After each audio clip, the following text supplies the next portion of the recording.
विद्यार्थी मित्रों, लास्ट विडियोनी अंदर आपणे उष्मा प्रसरण विषे चर्चा करी कि उष्मा प्रसरण एटले शुं अने तेना त्रण प्रकार जोई गया, उष्मा वहन, उष्मा नयन अने उष्मा विकिरण। हवे आजना विडियोनी अंदर आपणे डिटेलमां जोशुं उष्मा वहन। प्रथम प्रकार ते कोनी अंदर थतो तो घन पदार्थनी अंदर। तो एनी व्याख्या आपीए तो कई रीते आपी शको कि उष्मा वहन एटले शुं? पदार्थना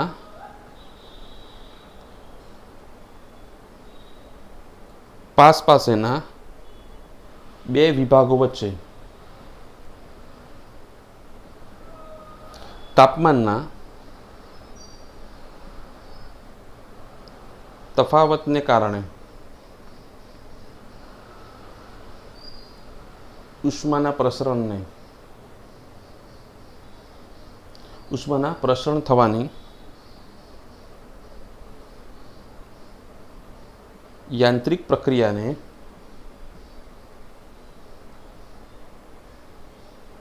उष्मा वहन कहे छे।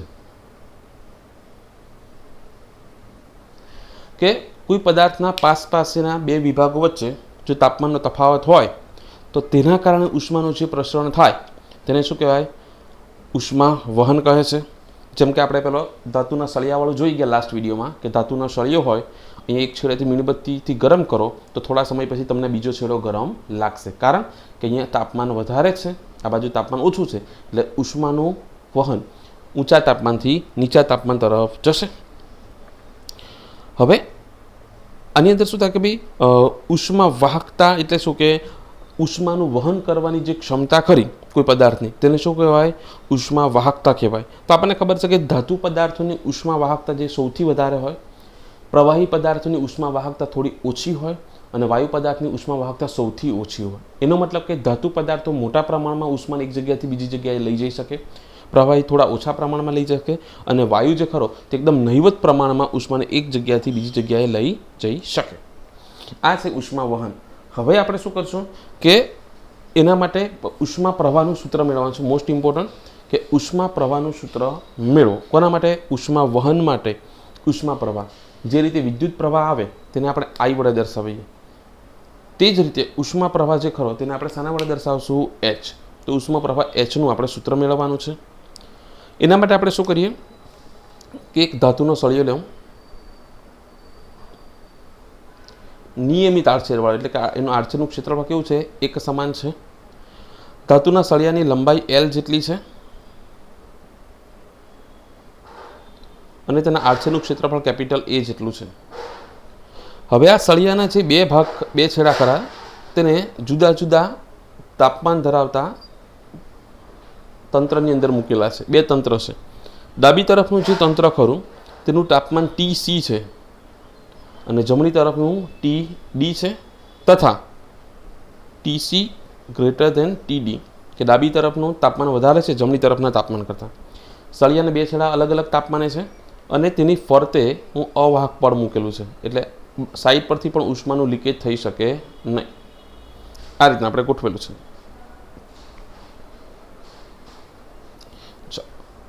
TC greater than TD। तो आकृति ड्रॉ करवानी पहला पछी एनु निरूपण करवानुं के आकृति में दर्शाव्या मुजब L लंबाई अने आडछेदनुं क्षेत्रफळ A होय तेवा एक धातुना सळियाना बे छेड़ा जुदा जुदा तापमान धरावता बे तंत्रमां मूकेला छे। आ छेडाना तापमान अनुक्रमे TC अने TD छे, ज्यां TC ग्रेटर धेन TD।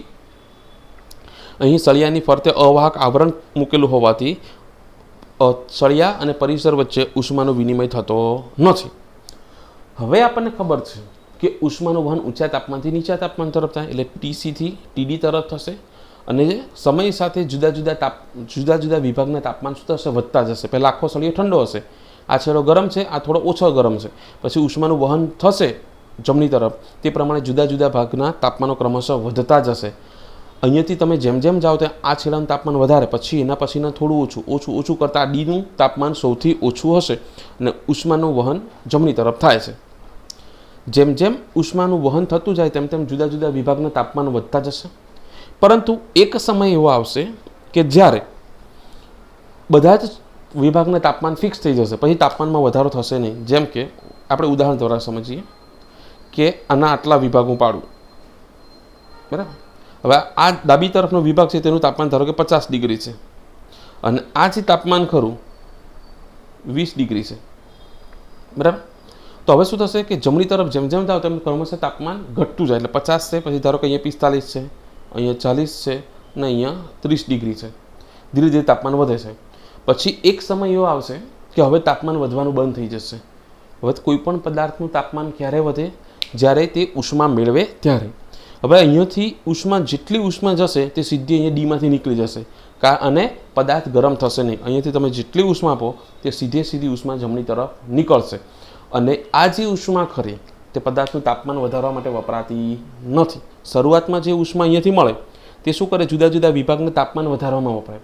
એકવાર બધાનું તાપમાન ફિક્સ થઈ ગયું, એક સરખું કોઈ દિવસ થશે નહીં. ડાબી તરફનાથી જમણી તરફ તાપમાન ઘટતું જ જશે, પણ એક રેન્જ સુધી ફિક્સ થઈ જાય પછી શું થશે? પછી ઉષ્માનો ઉપયોગ તાપમાન વધારવા માટે થશે નહીં અને હવે જેટલી ઉષ્મા તમે ડાબી તરફથી આપશો તેટલી જમણી તરફ મુક્ત કરશે.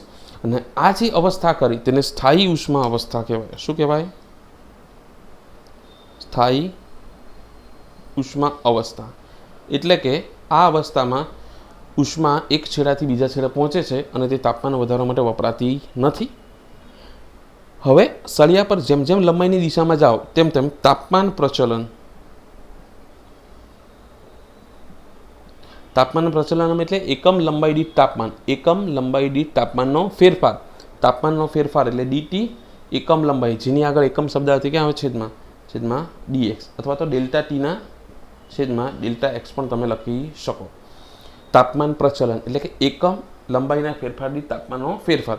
કે ભાઈ 1 સેન્ટીમીટર તમે ખસો જમણી તરફ તો તાપમાન કેટલું બદલાયું? તેને શું કહેવાય? તાપમાન પ્રચલન. અને ઉષ્મા પ્રવાહ, જે રીતે વિદ્યુત પ્રવાહ આવે તે રીતે ઉષ્મા પ્રવાહ ડેલ્ટા ક્યુના છેદમાં અથવા તો ડીક્યુ બાય ડીટી અથવા ડેલ્ટા ક્યુના છેદમાં ડેલ્ટા ટી. એકમ સમયમાં પસાર થતી ઉષ્મા ઉર્જા. એકમ સમયમાં પસાર થતી ઉષ્મા ઉર્જા એને શું કહેવાય? ઉષ્મા પ્રવાહ. કે સ્થાયી ઉષ્મા અવસ્થાની અંદર સળિયા માટે તાપમાન પ્રચલન અને ઉષ્મા પ્રવાહના મૂલ્ય સમય સાથે કેવા રહે છે? અફર રહે છે, બદલાતા નથી. હવે આપણે શાનું સૂત્ર મેળવવાનું છે? ઉષ્મા પ્રવાહ H. તો પ્રાયોગિક રીતે એવું સાબિત થયું છે કે સ્થાયી ઉષ્મા અવસ્થાની અંદર ઉષ્મા વહનનો દર અથવા તો ઉષ્મા પ્રવાહ, ઉષ્મા વહનનો દર અથવા ઉષ્મા પ્રવાહ એ H ચલે છે તાપમાનનો ફેરફાર. કે બે છેડા વચ્ચેના તાપમાનના ફેરફારના સમપ્રમાણ હોય. તાપમાન આનું વધારે છે, આનું ઓછું છે, તો તાપમાનનો ફેરફાર એટલે મોટામાંથી નાનું બાદ કરવું એટલે ટીસી માઇનસ ટીડી. તાપમાનના ફેરફારના સમપ્રમાણમાં આડછેદના ક્ષેત્રફળના સમપ્રમાણમાં. જેમ આડછેદનું ક્ષેત્રફળ વધારે તેમ વધારે ઉષ્મા પસાર થશે. અને સળિયાની જે લંબાઈ હોય તેના વ્યસ્ત પ્રમાણમાં. જેમ સળિયો લાંબો તેમ ઓછી ઉષ્મા એક છેડાથી બીજા છેડા તરફ જશે. આટલી વસ્તુ યાદ રાખવાની છે. તાપમાનના તફાવતના સમપ્રમાણમાં એટલે કે તાપમાનનો મોટો તફાવત હોય તો ઝડપથી વધારે ઉષ્મા પસાર થશે. સળિયો પતલો હોય, હવે ધારો કે પાણીની પાઇપ નાની હોય પાઇપ તો ઓછું પાણી પસાર થાય, એના કરતાં મોટો પાઇપ હોય તો વધારે પ્રવાહ પસાર થશે પાણી. તે જ રીતે ઉષ્મા પણ વધારે પસાર થાય જો આડછેદનું ક્ષેત્રફળ વધારે હોય તો. લંબાઈના વ્યસ્ત પ્રમાણ એટલે જેમ સળિયો લાંબો તેમ ઓછી ઉષ્મા પસાર થાય, ટૂંકો સળિયો હોય તો વધારે. આ 3 પર આધાર રાખે છે. આ 3 જો હું ભેગા કરું તો શું થશે? H ચલે છે, અંશવાળાને અંશમાં લખું એ અને ટીસી માઇનસ ટીડી અંશમાં હતા, એલ ક્યાં હતો? છેદમાં. એટલે H ચલે છે A TC minus TD upon L. ચલન દૂર કરું તો મારે અચળાંક મૂકવો પડે, તો અચળાંક હશે capital K A TC minus TD upon L. તો આ મારું સૂત્ર મળી ગયું ઉષ્મા પ્રવાહ Hનું. કે એ ટીસી માઇનસ ટીડી. જ્યાં કે શું છે? સમપ્રમાણતા અચળાંક છે અને તેને શું કહેવાય છે? ઉષ્મા વાહકતા. આપેલ દ્રવ્યની ઉષ્મા વાહકતા. કે બરાબર ઉષ્મા વાહકતા. હવે એનો એસઆઈ એકમ મેળવવાનો છે ઉષ્મા વાહકતાનો. તો શું કરવાનું? જેનો એકમ જોઈતો હોય તેને સૂત્રનો કર્તા બનાવવાનો. તો કેને હું કર્તા બનાવું તો શું થશે? એલ ઉપર જશે તો H into L upon A TC minus T D. H એ શું છે? ઉષ્મા પ્રવાહ એટલે કે DQ by DT. DQ by DT એટલે ક્યુનો એકમ શું આવે? જૂલ. અને ટી એટલે સેકન્ડ એટલે એનો એકમ શું આવશે? Joule per second. Hનો એલ એટલે શું છે? લંબાઈ એટલે મીટર. એક ક્ષેત્રફળ એટલે મીટર સ્ક્વેર. તાપમાન ઓછા તાપમાન એટલે કેલ્વિન. આ બંને કેન્સલ. તો એકમ શું બનશે? જૂલ છેદમાં સેકન્ડ એટલે સેકન્ડ ઇનવર્સ, મીટર પણ છે મીટર ઇનવર્સ અને કેલ્વિન ઇનવર્સ. તો એનો એસઆઈ એકમ થઈ ગયો joule per second. Joule second inverse metre inverse into kelvin inverse. હવે એના પરથી મારે પારિમાણિક સૂત્ર બનાવવું છે. કોનું? કેનું. મોસ્ટ ઇમ્પોર્ટન્ટ એમસીક્યુ માટે. હવે આના પરથી જ બનાવશું. જૂલ માટે પારિમાણિક સૂત્ર શું આવે? 122 mLT 122 છેલ્લું એક માઇનસ. સેકન્ડ એટલે T -1. મીટર એસાનો એકમ છે લેન્થનો એટલે L⁻⁻1. કેલ્વિન માટે K⁻⁻1.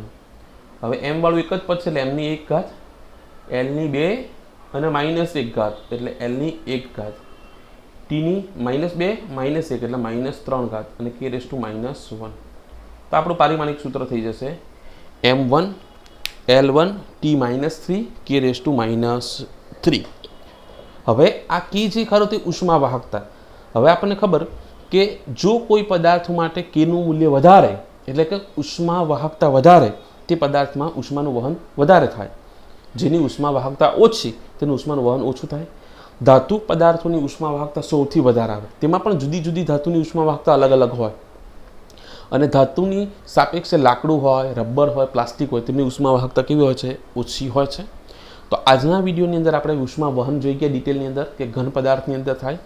એક સળિયાનું ઉદાહરણ દ્વારા ઉષ્મા પ્રવાહનું સૂત્ર મેળવ્યું. ઉષ્મા પ્રવાહ H એ તાપમાનના તફાવતના સમપ્રમાણમાં, આડછેદના ક્ષેત્રફળના સમપ્રમાણમાં, લંબાઈના વ્યસ્ત પ્રમાણ એ ત્રણે ભેગા કરી દીધા. ચલન દૂર કરો તો અચળાંક K આવે. કેને કહેવાય? ઉષ્મા વાહકતા.